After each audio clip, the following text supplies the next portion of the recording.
Hello everyone, this is Lokesh and you are watching LTC Tutorials.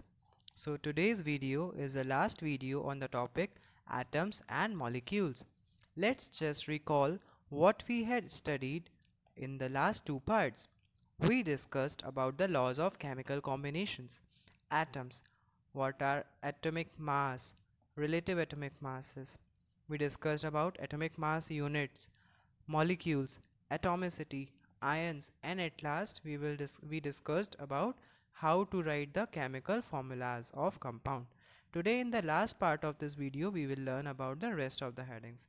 So the headings that we are going to discuss today are molecular mass, formula unit mass, mole concept, and at last we will take some problems related with mole concept. Students, in the first part of this video, we discussed about the concept of atomic mass. So the atomic mass is nothing but the mass of that atom, or in other words, we can say that the mass of electrons, protons and neutrons of that atom collectively called the mass of that atom. This atomic mass is measured in a unit called U, and as I have discussed it earlier that we have to learn the atomic masses of some important atoms. Now we will learn about the molecular mass. Students, अगर हम general वे में देखें तो जैसे atoms के मास को atomic mass कहते हैं, वैसे ही मॉलिक्यूल्स के मास को मॉलिक्यूलर मास कहा जाएगा। जैसे कि आप सभी जानते हैं कि मॉलिक्यूल्स एटम्स से मिलकर बने होते हैं। एक मॉलिक्यूल के अंदर एक से ज़्यादा एटम्स पाए जाते हैं। तो अगर हम उस मॉलिक्यूल में प्रेजेंट सारे एटम्स के मास को निकाल लें और उन सभी एटम्स के मास का सम कर लें, तो इस तरह से मॉलिक्यूलर मास फाइंड आउट किया जा सकता है। So the sum of total of atomic masses of all the atoms present in the molecule is the only way to find out the molecular mass. Students, molecular mass को एक interesting से example की help से अच्छे से समझते हैं हम लोग। जैसे कि हमने अमोनिया यानी NH3 मॉलिक्यूल का मॉलिक्यूलर मास फाइंड आउट करना है। मान लीजिए कि आपको आपकी मम्मी ने एक बैग यानी कि थैला दिया है और आपसे कहा है कि बाज़ार से जाकर इसमें फ्रूट्स और वेजिटेबल्स खरीद कर लाने हैं। बाज़ार से फ्रूट्स और वेजिटेबल्स खरीद के लौटने के बाद आपसे आपकी मम्मी इस बैग का वेट मेज़र करने के लिए बोलती हैं, तो आप क्या करेंगे? ऑब्वियसली आप यही करेंगे ना कि उस बैग में प्रेजेंट सभी वेजिटेबल्स और फ्रूट्स का एक एक करके वेट ऐड करते जाएंगे, जिससे सभी फ्रूट्स और वेजिटेबल्स का वेट निकल आएगा। ऑलराइट, जो इन सारे फ्रूट्स और वेजिटेबल्स का वेट होगा वही उस बैग का वेट कहलाएगा। फॉर एग्जांपल, आपने 2 kg पोटैटो ख़रीदा है, 2 kg एप्पल ख़रीदा है, 3 kg मैंगो ख़रीदा है और 1 kg टमाटो ख़रीदा है, तो सारे फ्रूट्स और वेजिटेबल्स का टोटल वेट जो होगा वही तो उस बैग का वेट भी कहलाएगा, जिसमें आप वो सारे वेजिटेबल्स और फ्रूट्स भरकर लाए थे। सेम यही कॉन्सेप्ट हम लोग मॉलिक्यूलर मास को निकालने के लिए अप्लाई करेंगे। अमोनिया यानी NH3 मॉलिक्यूल का मॉलिक्यूलर मास निकालने के लिए हम इसमें प्रेजेंट नाइट्रोजन और 3 हाइड्रोजन के एटम का एटॉमिक मास निकालकर ऐड कर देंगे, जिससे हमारा अमोनिया यानी NH3 मॉलिक्यूल का मॉलिक्यूलर मास कैलकुलेट हो जाएगा। ऑलराइट, तो अभी जैसे हमने क्या बताया कि मॉलिक्यूलर मास निकालने के लिए हम सारे एटॉमिक मास को ऐड कर देंगे, जिससे हमारा मॉलिक्यूलर मास निकल आएगा। तो मॉलिक्यूलर मास ऑफ NH3 क्या होगा? 114U + 1U + 1U = 17U।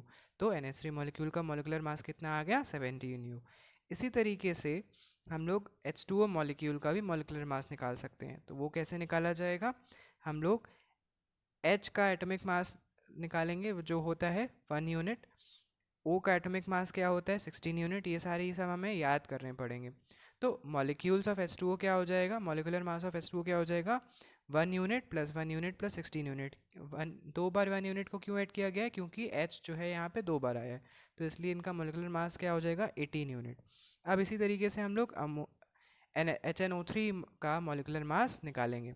इसका भी सेम ऐसे ही निकाला जाएगा। इसमें O 3 है, इसलिए इनका जो एटॉमिक मास होगा O का वो 3 टाइम्स मल्टीप्लाई होगा। तो यानी कि एटॉमिक मास ऑफ O होता है 16U, तो अब यहाँ पे 3 O हैं, तो इसलिए 16 इंटू 3 यानी कि 48 U हो जाएगा O का एटॉमिक मास, N का एटॉमिक मास हो जाएगा 14 U और H का हो जाएगा 1, तो टोटल हो जाएगा 63 U। अब हम बात करेंगे फॉर्मूला यूनिट मास की। सो स्टूडेंट्स, जैसा कि मॉलिक्यूलर मास मॉलिक्यूल्स के लिए होता है, उसी तरीके से formula unit mass formula units को निकालने के लिए होता है। फॉर्मूला यूनिट्स उन केमिकल कंपाउंड्स को बोला जाता है जो आयंस से मिलकर बने होते हैं। जैसे MgCl2, ये एक फॉर्मूला यूनिट है क्योंकि ये कंपाउंड Mg+2 आयन और Cl- आयन से मिलकर बना है। So the sum of total of atomic mass of all the elements present as ions in formula unit is the only way to calculate the formula unit mass. जैसे कि अब अगर हमें MgCl2 का फॉर्मूला यूनिट मास निकालना है तो हम क्या करेंगे, Mg+2 आयन का एटॉमिक मास हमें पता होना चाहिए जो कि होता है 24U। उसी तरीके से Cl- का भी हमें एटॉमिक मास पता होना चाहिए जो कि होता है 35.5U। अब यहाँ पे चूंकि 2 Cl- के आयन हैं तो इसलिए 35.5U 2 टाइम्स ऐड किया जाएगा, और जब हम इन सारे एटॉमिक मासेस को ऐड करेंगे तो इसका MgCl2 का फॉर्मूला यूनिट मास आएगा 95U। इसी तरीके से हम लोग CaCl2 का भी एटॉमिक मास निकालेंगे, फॉर्मूला यूनिट मास निकालेंगे, जहाँ पे Ca+2 आयन का एटॉमिक मास होता है 40U और Cl- आयन का, जैसा प्रीवियसली क्वेश्चन में किया, 35.5U। तो इनका हम लोग 40U + 35.5U + 35.5U करेंगे तो formula unit mass of CaCl2 निकल के आएगा 111U। अब हम बात करेंगे मोल कंसेप्ट के बारे में। Now we will discuss about the mole concept. Suppose करिए कि आपके पास 10 ग्राम हाइड्रोजन है, तो क्या आप ये बता सकते हैं कि 10 ग्राम हाइड्रोजन में कितने number of hydrogen atoms present होंगे? If no, so students, number of hydrogen atoms को मोल कंसेप्ट की हेल्प से कैलकुलेट किया जा सकता है। मोल कंसेप्ट को इजी वे से समझने के लिए चलिए फिर से फ्रूट्स का एग्जांपल लेते हैं। सपोज कर लीजिए कि आपको 1 डजन एप्पल्स चाहिए, तो इस 1 डजन में कितने एप्पल्स आपको मिलेंगे? ऑब्वियसली 12 एप्पल्स मिलेंगे। सपोज करिए कि आपको 1 डजन पाइनएप्पल्स चाहिए, तो इस 1 डजन पाइनएप्पल्स में आपको कितने पाइनएप्पल्स मिलेंगे? जी हाँ, 12 पाइनएप्पल्स मिलेंगे। अगर आपको 1 डजन ऑरेंजेस चाहिए, तो इस 1 डजन ऑरेंजेस में आपको कितने ऑरेंजेस मिलेंगे? बिल्कुल सही, 12 ऑरेंजेस मिलेंगे। लेकिन स्टूडेंट्स, एक बार ये सोच के देखिए कि क्या 12 एप्पल्स, 12 पाइनएप्पल्स और 12 ऑरेंजेस का मास सेम होगा? नहीं होगा ना। हो सकता है 12 एप्पल्स का मास 2 kg हो सकता है 12 पाइनएप्पल्स का मास 5 kg हो सकता है 12 ऑरेंजेस का मास 2.5 kg हो। तो इससे कंक्लूजन ये निकल के आया कि भले ही नंबर ऑफ सब्सटेंस कांस्टेंट रहें, लेकिन उनका मास डिपेंड करेगा कि हम कौन से सब्सटेंस को ले रहे हैं। जैसे कि हमने नंबर ऑफ फ्रूट्स को तो हर बार 12 लिया, लेकिन इन फ्रूट्स का मास फ्रूट्स के टाइप पर डिपेंड कर रहा है कि हम किस टाइप का फ्रूट ले रहे हैं। ऑलराइट स्टूडेंट्स, सेम यही कॉन्सेप्ट को हम लोग मोल्स को फाइंड आउट करने के लिए यूज़ करेंगे। अब आपके माइंड में ये क्वेश्चन आ रहा होगा कि मोल्स क्या होते हैं। तो किसी भी एलिमेंट का मोल ये बताता है कि उसमें कितने नंबर ऑफ एटम्स या कितने नंबर ऑफ मॉलिक्यूल्स प्रेजेंट हैं। स्टूडेंट्स, अगर मैं कहूँ कि मुझे 1 मोल ऑफ हाइड्रोजन चाहिए, तो इस 1 मोल ऑफ हाइड्रोजन में कितने number of hydrogen atom present होंगे? तो स्टूडेंट्स, 1 मोल ऑफ हाइड्रोजन में 6.022 into 10⁻23 atoms of hydrogen present होंगे। अगर मैं कहूँ कि मुझे 1 मोल ऑफ ऑक्सीजन चाहिए, तो इस 1 मोल ऑफ ऑक्सीजन में कितने ऑक्सीजन एटम्स प्रेजेंट होंगे? सो 1 मोल ऑफ ऑक्सीजन में 6.022 into 10⁻23 atoms of oxygen present होंगे। और अगर मैं कहूँ कि मुझे 1 मोल ऑफ नाइट्रोजन चाहिए, तो इस 1 मोल ऑफ नाइट्रोजन में कितने number of nitrogen atoms present होंगे?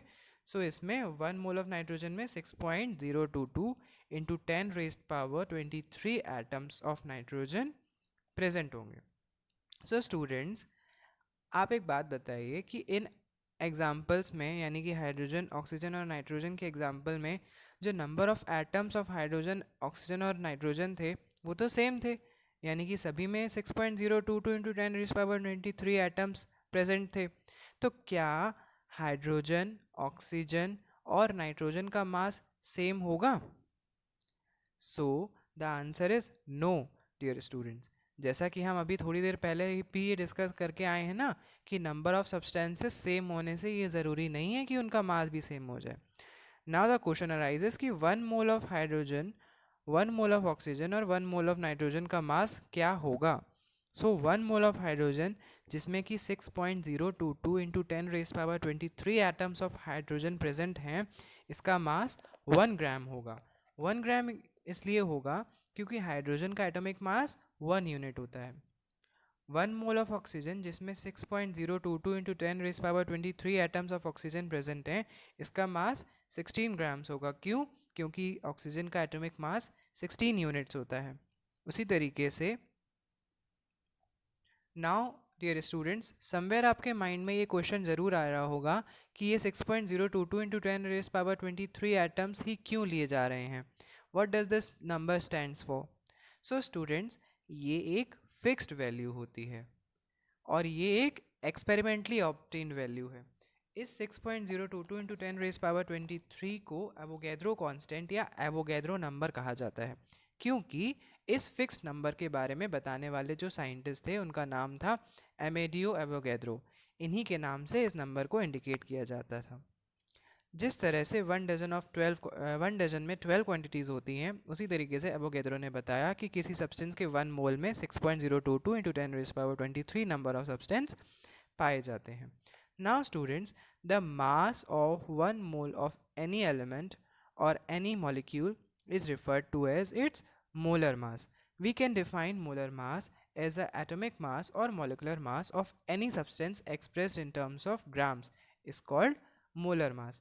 This molar mass is also known as gram atomic mass. So mass of 1 mole of hydrogen is 1 gram. So this 1 gram is called molar mass of hydrogen. Similarly, the mass of 1 mole of oxygen is 16 gram. So this 16 gram is also known as molar mass of oxygen. Alright. Now let's just take a look and understand this by taking an example of HNO3. So question is, how many grams of HNO3 is present in 1 mole of nitric acid? So 1 mole of nitric acid यानी HNO3 contains 6.022 into 10 raised power 23 molecules of HNO3 in it. And the mass of 1 mole of HNO3 can be calculated by, so the mass of hydrogen is 1 gram, mass of 1 nitrogen is 14 gram, mass of 1 oxygen is 16 gram. Here in HNO3 there are 3 oxygen atoms present, so total mass of oxygen is 16 into 3, that is 48 grams. So the total mass of oxygen is 48 gram, the mass of nitrogen is 14 gram, and the mass of hydrogen is 1 gram. So the mass of 1 mole of HNO3 is 1 gram plus 14 gram plus 48 gram, which is 63 grams. Now let's solve some questions related with mole concept. First question is, calculate the number of moles for 52 grams of helium, that is He. To solve this type of question, first we need to write the value of 1 mole of helium. So 1 mole of helium is what? 1 mole of helium consists of 6.022 into 10 raised power 23 atoms of helium, which is equals to 4 gram of helium. Here molar mass of helium is equals to 4 grams because atomic mass of helium is equals to 4 unit. Now we will apply unitary method to calculate the number of moles of He. Alright, number of moles present in 4 grams of He is 1. So the number of moles present in 52 grams of He is 52 upon 4, that is 13. So 52 grams of He is contained in 13 moles of helium. That is the answer. 13 mole is the answer of it. Second question is, calculate the mass of 0.5 mole of nitrogen gas. Here also first we need to write the value of 1 mole of nitrogen gas molecule. So 1 mole of nitrogen gas molecule is equals to, or it contains 6.022 into 10 raised power 23 molecules of nitrogen, which is equals to 28 grams of nitrogen. Here molecular mass of nitrogen molecule is equals to 28 grams. Why it is 28 grams? Because molecular mass of nitrogen molecule is equals to 14 unit plus 14 unit, that is 28 unit. Now we will apply the unitary method to calculate the mass of 0.5 mole of nitrogen gas. 1 mole of nitrogen gas molecule contains 28 grams of nitrogen. So 0.5 mole of nitrogen gas contains 28 into 0.5, that is 14 grams of nitrogen. So 0.5 mole of nitrogen gas contains 14 grams of nitrogen in it. So in this way we can calculate the problems related with mole concept. So now this is the end of the topic and the end of our video. In my next video I'll come with the another interesting topic of science. I hope you liked this today's video. If you have any doubt regarding today's video, you are free to drop your comment. For those who haven't watched the first and second part of the atoms and molecules, I uploaded the link on the description box. So on the of both part of in the description box. So please like, share and subscribe to my channel. Thank you.